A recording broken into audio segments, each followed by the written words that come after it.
Mioso29.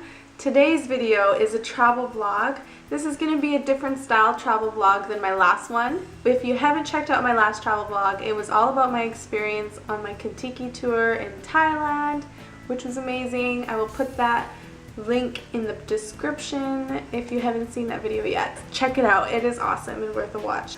This video is going to be the places I visited before Thailand. In December 12, 2013, I embarked on this grand adventure. I went from Canada, where I live, all the way to Southeast Asia. I started in Bali and I went to Malaysia, specifically Kuala Lumpur.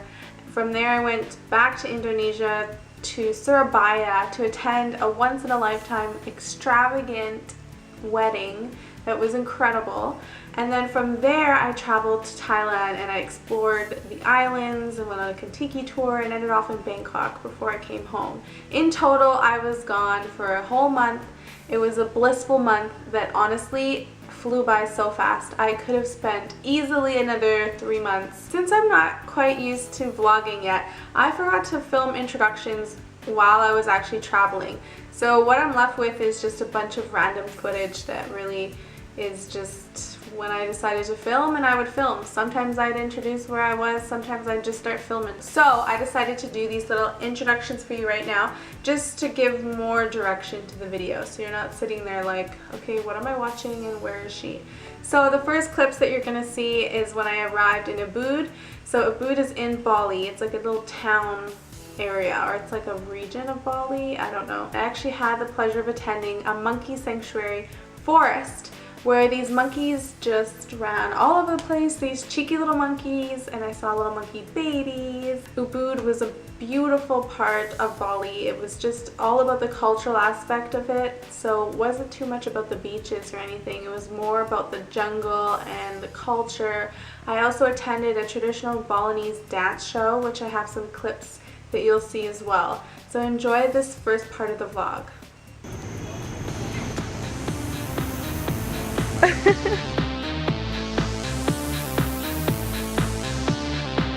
So I'm in the monkey sanctuary right now. Can't believe how beautiful this is. And there's hardly anyone here right now, which is a bonus. I feel like it's just me and the monkeys.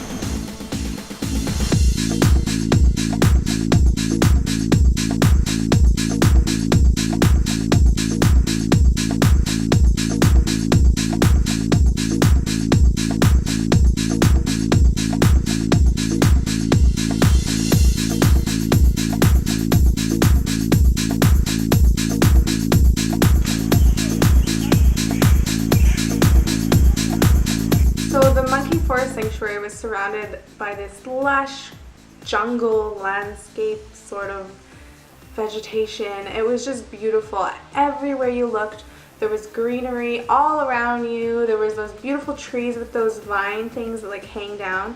It looks like Avatar or something. It was amazing.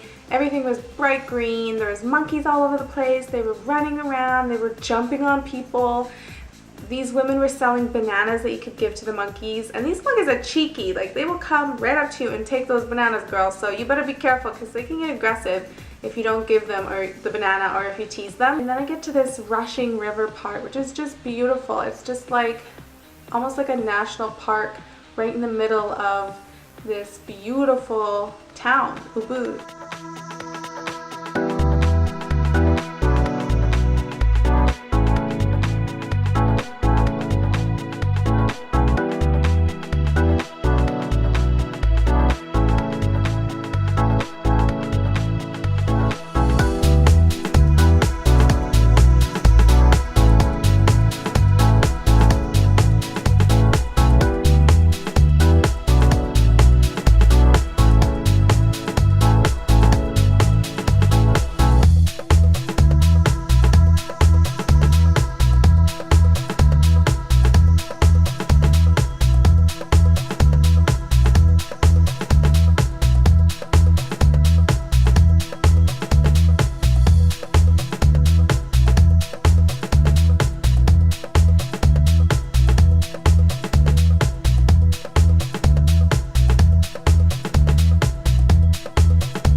visited the monkey sanctuary, I was just walking down the main strip. So in Ubud, there's like this main road, and on the side there's these guys that are like, they're motorbike taxi drivers. So they sit on the side of this road, and as all the tourists walk by, they kind of ask them, oh, do you want to go here? Do you want to go here? So there was this one particular motorbike taxi guy who said hi to me the first day that I arrived. So the second day I was there, I was walking down, and he said, oh, what do you want to see? Do you want to go anywhere? I can take you somewhere. And at that point I'm thinking, yeah, but how much would it be? And like, you're a motorbike taxi driver, which means I'm gonna have to get on the back of that motorbike, which means I'm gonna have to hold on to you. And this guy must have been like in his 40s or something, but I mean, I don't know. There's kind of a language barrier there. He doesn't really speak English very well, which is totally okay. I'm in Indonesia, so I don't expect him to speak English. So then he says, rice terrace? And then I was like, excuse me? That got my attention, because one of the main things Ubud is really well known for is the beautiful rice terraces that are all around in that area. And the terraces is a site that you need to see once in your lifetime. So I actually said yes. I ended up getting on the back of a motorbike taxi driver. He drove me for about 20 minutes or so until we reached this beautiful spot that I could not believe I was actually viewing with my own eyes.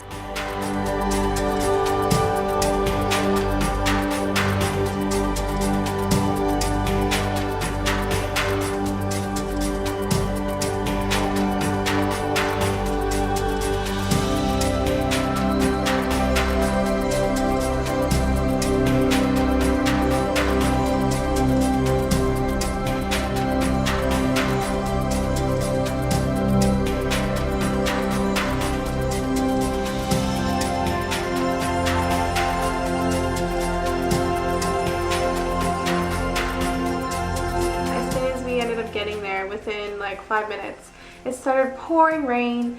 And in Indonesia during the December and January months, it's actually the rainy season, so rain started usually around noon and went till about 4. It was just like really hard tropical rain, and that day it actually thunderstormed. So I still thought it was so beautiful, it didn't even matter that it was raining. The only problem was I had arrived there on a motorbike taxi, which means there's no roof. So if we had to leave to go, I'd have to be soaked to the bone or wearing this like tarp rain jacket poncho thing.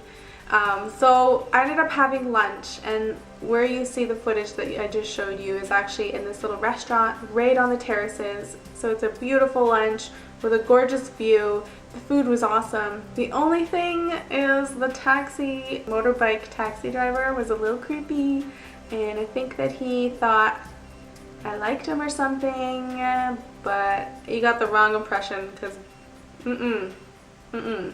So it was a little bit awkward. He was trying to like make advances, and I mean, I don't really think in hindsight it was the best idea to go to a secluded area with a complete stranger, even though he's a taxi driver. Probably wouldn't recommend that, so be smarter than I was. But I got to see this beautiful rice terraces, so lesson learned, I won't be doing that again. So next you're going to see some footage from the traditional Balinese dance show that I bought tickets for, which is another thing that Ubud is well known for.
is an example when I would really have appreciated that I would have filmed an intro or at least an outro.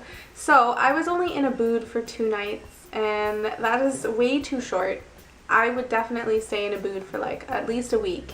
It's just a beautiful place that a lot of people actually go to do yoga. There's a lot of things in Ubud with Buddhism and the yoga, so it's a very, very beautiful, quiet, peaceful, and romantic place. I decided to book a fast boat ride to the island, the Lombok Islands, which there's 3 of them, and I do not know how to pronounce them. So I'm just going to call it Gili T. It's called the Gili Islands. There's 3 islands.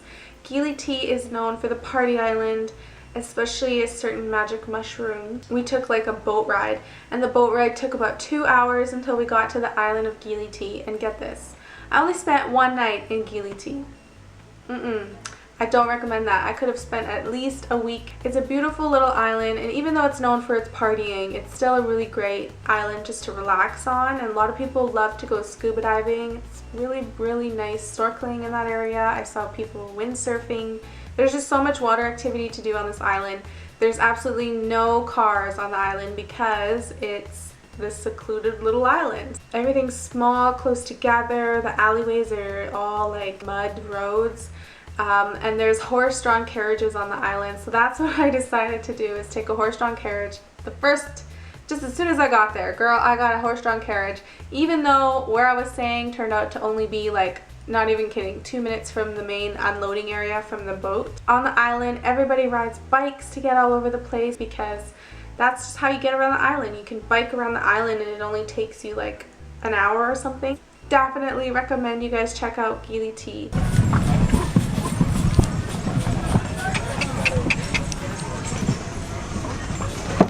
Oh wow. Water. Ooh la la. Wow.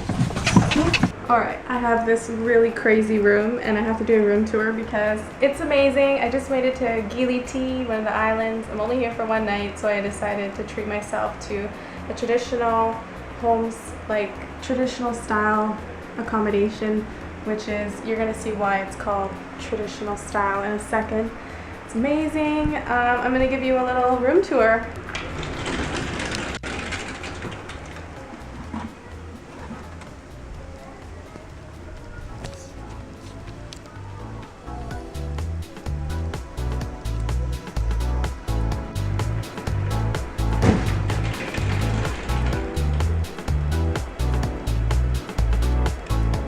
There's a nice bed here, and they gave me water and everything, and it's shaped in the coolest shape ever. A little table with a fridge. It's quite neat. This is a mirrored door, and there's a TV even. Something that's cool. Air conditioning. It's just like a mirror. You open it up, and it's the outside bathroom. What? This is so cool.